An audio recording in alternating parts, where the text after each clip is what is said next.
I never thought I'd be able to tell this story.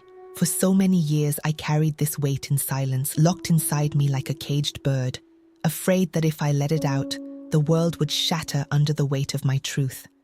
But today, at 30 years old, I'm choosing to break the silence, not just for myself, but for the little girl I once was, the one who never had a voice. My name is Amina. I'm a wife, a mother, and a survivor. Welcome to Story Whisper Me. This is my story. I was 8 when it started. My dad and mom were separated.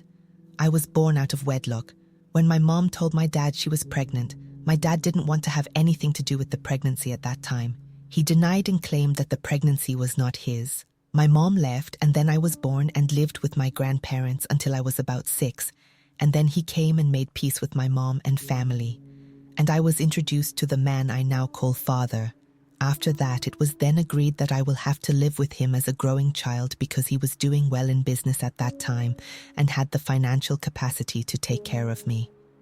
Before then, I never experienced the presence and love of my biological father, so I didn't know what it meant to be with or bond with my real father. All the male figures I had around were my uncles and older cousins, so I was so excited when I was first introduced to my real father. It was like the beginning of a new journey for me, and I was so happy to know that I now have someone I could confidently call Dad.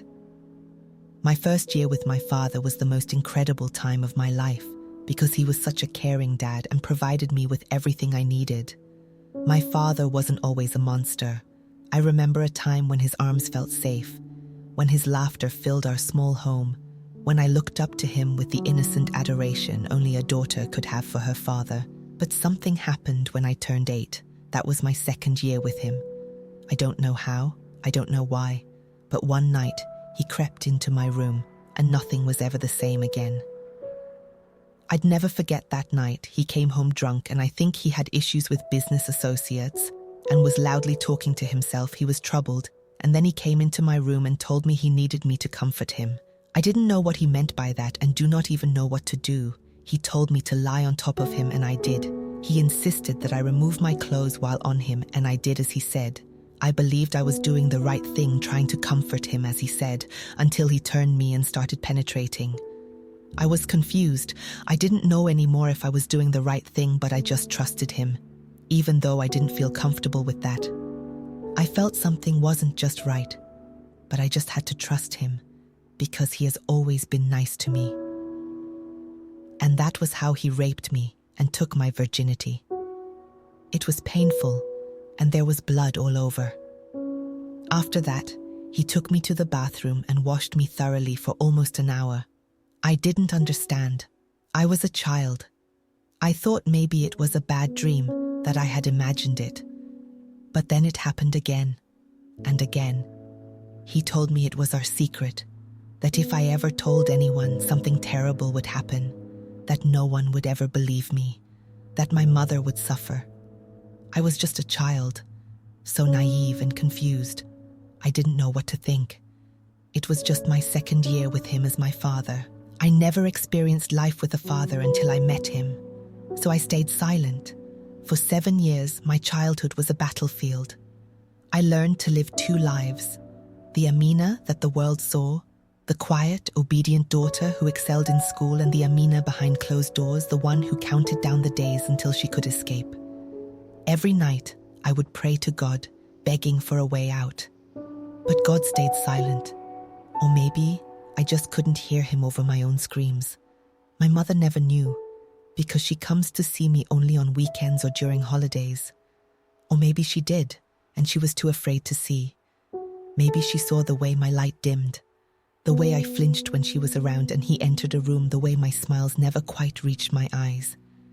But she never asked, and I never told. I was scared and didn't want anything bad to happen to her. Then, on my 15th birthday, something inside me broke. I had spent so long pretending to be strong, but I was tired.